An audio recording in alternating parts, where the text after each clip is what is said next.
চুল এবং গ্রাফট এই দুইটার মধ্যে পার্থক্য কী? আপনারা অনেকেই বলে থাকেন যে আসলে চুল, অনেকেই বলেন যে চুল প্রতিস্থাপন, অনেকে বলেন পার গ্রাফট।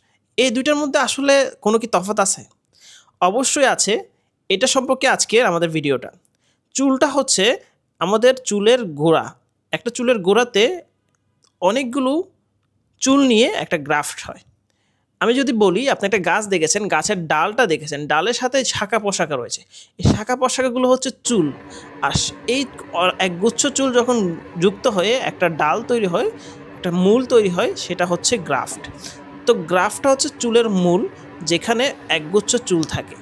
তো আমরা যখন গ্রাফটটা সংরক্ষণ করি বা চুলটা সংরক্ষণ করি, চুলের গুচ্ছ নিয়ে থাকি।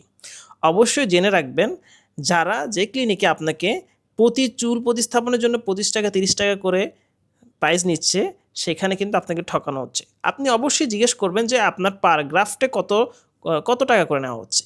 গ্রাফট আর চুলের মধ্যে ডিফারেন্স হলো এটাই।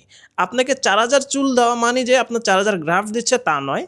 4000 গ্রাফট মানে হচ্ছে 8000 বা 6000 বা 7000 চুল। আর 4000 চুল মানে হচ্ছে 2000 গ্রাফট বা 2500 গ্রাফট। পার্থক্যটা এখানেই।